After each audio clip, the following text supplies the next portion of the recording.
Bonjour, c'est Amélie du blog Famille Épanouie. Aujourd'hui, on va parler de la coopération de l'enfant, comment obtenir la coopération de ses enfants. Alors, il faut bien savoir qu'en fait, j'ai fait exprès de dire obtenir la coopération, mais au final, je parlerai plus d'acquisition de la coopération. Pourquoi ? En fait, il y a une grosse différence fondamentale, c'est que la coopération, en tout cas comme nous on l'entend chez nous, elle doit venir volontairement de l'enfant et ne doit pas être induite par l'adulte.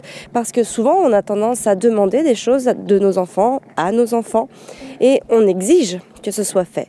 Et on voit cela du coup comme une exigence, comme quelque chose que l'on doit obtenir, comme un dû. Or que chez nous, la différence, c'est que on veut vraiment que ce soit sur base volontaire. Alors, c'est sûr que pour un enfant petit, ça va pas être évident parce qu'on ne peut pas... On peut lui demander de faire des choses, on peut l'inviter à faire des choses, mais en conservant l'enthousiasme, bien évidemment, et en lui montrant un grand intérêt pour les choses. Et du coup, parfois c'est fait, et parfois c'est pas fait. Et ce qu'il faut bien retenir, c'est qu'il n'y a absolument aucune attente de résultat. Si ce n'est pas fait, alors c'est pas grave. En tout cas, ça ne nous dérange absolument pas. Le principe, c'est pas forcément le résultat, c'est tout le cheminement, tout ce que l'enfant va mettre en place physiquement et puis psychiquement aussi pour obtenir quelque chose. Et même s'il ne l'obtient pas, et bien en fait ça ne nous dérange pas. Alors bon, je vais m'expliquer un peu plus clairement, mais en gros l'idée là, c'est si tu as des attentes par rapport à tes enfants, si tu veux qu'ils t'aident dans les tâches ménagères, si tu veux qu'ils rangent leurs affaires, si tu veux qu'ils fassent des choses avec toi, faire la cuisine, ranger les courses, faire les courses, plier du linge, s'habiller, se déshabiller, prendre soin des plantes, prendre soin de faire la poussière, etc. Bref, pour toutes les choses en fait du quotidien. Parce que faut bien savoir que chez nous, ça représente 90-95% des activités que l'on fait avec les enfants. Et il y a quelques années, quand Arthur était plus petit, je présentais pas mal de choses sur des plateaux. Et puis en fait, souvent j'arrivais à la fin de la journée et je me disais « Oh, j'ai pas eu le temps de faire une activité, j'ai pas eu le temps de faire tout ça, du coup il fait rien, etc. » Et puis il y a un moment, je me suis dit « C'est plus possible, on va pas y arriver comme ça, il faut que je trouve une autre solution. » Et je me suis dit, je vais l'intégrer en fait avec moi, avec tout. Donc depuis qu'il a 2 ans et demi à peu près, Arthur, j'ai un peu arrêté les activités de vie pratique à la Montessori, c'est-à-dire présenter sur plateau. C'est très rare qu'on en fasse. Mais par contre, je les intègre pour tout, dans le quotidien, dans le vrai. Et en fait, les enfants adorent parce que ils font les choses avec moi, en même temps que moi, ils font les vraies choses. Et ça, c'est vraiment intéressant. Et par exemple, Gaspard, il y a quelques mois encore, il participait pas forcément, il n'en avait pas envie. Par contre, je l'invitais toujours avec moi à regarder. Et il regardait, il m'observait en fait couper des légumes, plier du linge, passer l'aspirateur. Jusqu'au moment où en fait, un jour, il y a eu un déclic chez lui et il a voulu le faire. Et maintenant, je peux t'assurer qu'il veut le faire à chaque fois. Bon, regarde, ça va ? Ouais, je vois ça. C'est dur, hein ? Et donc, ce que je disais, c'est que maintenant, ils veulent vraiment le faire à chaque fois. Si bien que des fois, c'est même long. Il faut prévoir du temps pour faire une petite chose. Et parce que voilà, il a une grosse motivation à le faire. Mais si tu veux, maintenant qu'il a cette motivation, je vais pas aller briser ça. Je vais pas aller briser son élan. Parce que ce qu'il a en lui, là, c'est une motivation intrinsèque. C'est poussé par lui-même et seulement par lui-même. C'est sa seule volonté qui le pousse à faire les choses. Et je pense que si j'essaye de briser son élan parce qu'on n'a pas le temps et qu'on est pressé ou autre, je vais venir briser cet élan chez lui. Et je vais perdre plus d'énergie, moi, à devoir lui dire de ne pas le faire que de le laisser faire, en fait. Et c'est ça qui est intéressant et qui est surtout très très important. Si tu veux que tes enfants t'aident au quotidien, si tu veux faire les choses avec eux, si tu veux qu'ils manipulent, qu'ils s'exercent à faire des choses, surtout, il faut les laisser libres de le faire ou pas. Et ça, c'est très important parce que on a tendance, nous, en tant qu'adultes, à se dire que ce sont des corvées, d'éplucher des légumes, de plier du linge, mais pas pour les enfants. Pour les enfants, c'est juste une source d'enthousiasme supplémentaire. Il suffit de faire ça comme un jeu. Après tout, c'est un jeu. Et plier du linge, faire que les coins soient ensemble, plier au carré. Je peux t'assurer que les enfants le font avec beaucoup d'intérêt. Quand je demande à Arthur de plier un torchon, je peux dire que le torchon, il est carrément bien plié. Limite mieux que si c'est moi qui vais le faire. Parce que lui, il s'applique à mettre les deux points des coins les coins ensemble l'un sur l'autre. Et il va bien le plier, il va bien le repasser, il va bien le faire. C'est comme l'aspirateur. Gaspard passe énormément l'aspirateur, il adore ça. Alors évidemment, quand ils le font, il ne faut pas s'attendre à ce que ça soit fait. Il faut voir ça dans ta tête comme une perte de temps. Clairement, tu peux te dire, en gros, ce sera à refaire. Parce que voilà, on peut pas leur demander de passer l'aspirateur comme un adulte passerait l'aspirateur. C'est pas possible. Mais c'est pas grave. Ce qui compte, c'est qu'ils vont le faire. C'est qu'ils vont mettre de l'énergie à le faire. Oh ma belle, petit est fatigué. Petit endort, chérie. Lui, il n'arrive pas. Tu n'y arrives pas? Non, c'est le tracteur qui n'arrive pas. Ah bon? Il n'arrive pas à faire quoi, le tracteur? En fait, les pédales tournent, mais vu que... Mais en fait, les pédales, ça fait tourner les roues arrière. Ah. En fait, ça fait pas avancer... En fait, ça fait tourner les roues arrière. D'accord. Donc, du coup, il n'est pas assez puissant pour faire une grosse montée. Ah oui, je comprends. Les tracteurs et les roues, elles n'arrivent pas. Ouais, je comprends. C'est dur et là, ça monte un peu? Ouais. Ok. Tu as besoin de mon aide? Oui. Ok, ça marche. Alors, je vais te pousser un petit peu. Voilà, ma belle Constance dort. J'ai pris le temps de m'endormir parce que quand elle est comme ça en phase d'endormissement, elle a tendance à faire des petits bruits.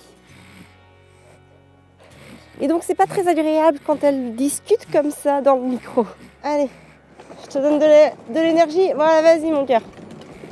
Donc en tout cas, ce que je voulais te dire, où j'en étais, c'était que si tu forces ton enfant à faire quelque chose, il y a de grandes chances que ça se passe mal, il y a de grandes chances que la relation aussi en prenne un coup, et puis il y a de grandes chances tout simplement que ça ne soit pas fait, et qu'il n'en ait pas envie, et que surtout, il y a un petit risque que l'envie soit brisée, que la motivation ne soit plus là. Il y a toujours un exemple qui me vient en tête, et c'est un truc que j'ai déjà dit, peut-être que si tu regardes souvent mes vidéos, tu vas te dire « Ah oui, elle l'a déjà dit ». Qu'est-ce qu'il y a, chérie? Ah ok, allez, par contre je ne vais pas pouvoir te pousser longtemps, chérie, parce que c'est quand même très lourd. C'est un petit enfant, moi je le vois bien avec les miens, ils aiment faire les choses. Ils passent l'aspirateur, ils vont adorer nettoyer, passer la poussière, couper les légumes. Et au final, je mettrai plus d'énergie à leur en empêcher. Et bien souvent, quand ils arrivent à l'adolescence, ou en tout cas quand ils sont un peu plus grands, on demande ça d'eux. Et au final, ils ne veulent plus le faire parce qu'en fait, on a brisé cet élan. On leur a envoyé les mauvais signaux quand ils étaient petits. On voulait le faire à leur place quand ils étaient petits. Et au final, après, on leur demande de le faire. Alors que précédemment, on leur en a empêché. Et au final, on perd beaucoup d'énergie. Alors, à l'âge où on leur en empêche, parce que clairement, c'est de l'énergie. Moi, si je devais passer... Si vraiment je voulais pas que Gaspard, par exemple, passe l'aspirateur, j'y mettrais une énergie folle parce qu'il a vraiment envie de passer l'aspirateur. Et dans quelques années, si je lui avais empêché de passer l'aspirateur, dans quelques années, je devrais mettre une énergie folle à lui demander de passer l'aspirateur. C'est complètement contradictoire, ça n'a aucun sens. Enfin, selon moi, c'est tellement plus simple de le laisser passer l'aspirateur. Et une fois qu'il a épuisé son envie, alors dans ce cas-là, je prends le relais ou alors même à un autre moment, je le passe vraiment au final.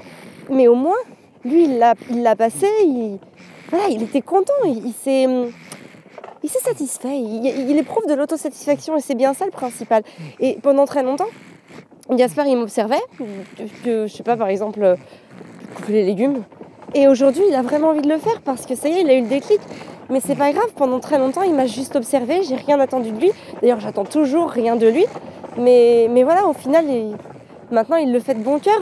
Et voilà, par rapport à tout ça, plus le temps passe et plus l'enfant pourra être à même de le faire avec efficacité en fait. Alors mon plus grand conseil, si tu veux que ton enfant participe avec volonté et enthousiasme aux tâches ménagères, enfin en tout cas aux tâches tout court, c'est-à-dire à tout ce qui régit votre vie de famille, invite-le avec enthousiasme et motivation toi aussi. Sois contente de le faire. Après tout, pendant que tu passes du temps à éplucher les légumes pour la soupe, c'est formidable si tu le fais avec ton enfant. Non seulement tu remplis son réservoir affectif, en plus tu fais une activité avec lui, tu passes donc un moment de qualité avec lui, et en plus, lui, il travaille sa coordination avec main, il travaille sa dextérité, il travaille aussi la vision qu'il va avoir pour faire les choses. Il travaille beaucoup de choses en fait, la motricité fine, il travaille sa vie pratique en fait, quelque part tout ce qui est prendre soin de sa personne, de son environnement.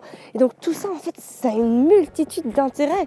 Et voilà, je t'invite vraiment en tout cas à prendre le temps de le faire au lieu de te dire il faut que j'aille jouer avec mes enfants, etc. Et des fois il y a des petites choses qui peuvent se faire comme ça. Et nos enfants adorent, en raffolent, ils sont très contents de le faire.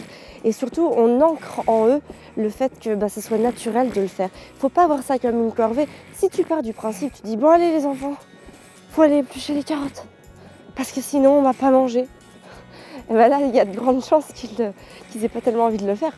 Par contre, si tu leur dis, venez les enfants, on a des carottes à éplucher. Tout le monde en épluche une. Et voilà, ça change tout en fait. L'intonation joue énormément pour les enfants. Des fois, on fait des choses anodines, mais je leur fais vivre. Je mets de la passion dans mes propos et j'attise leur curiosité, j'attise leur motivation, leur enthousiasme. Parce que c'est comme ça qu'on obtient les choses et c'est pareil avec les adultes. Si on te donne un ordre, il y a de grandes chances que tu ne sois pas très réceptive à cet ordre. Ça va te saouler en tout cas de le faire. Alors que si on te dit, viens voir, regarde ce que je te propose de faire, il y a de grandes chances déjà qu'on y aille par curiosité. Les enfants c'est pareil, mais j'ai envie de dire en puissance 1000. C'est-à-dire que tout ce que nous, on va trouver enthousiasmant à faire, eux peuvent encore trouver beaucoup plus d'enthousiasme.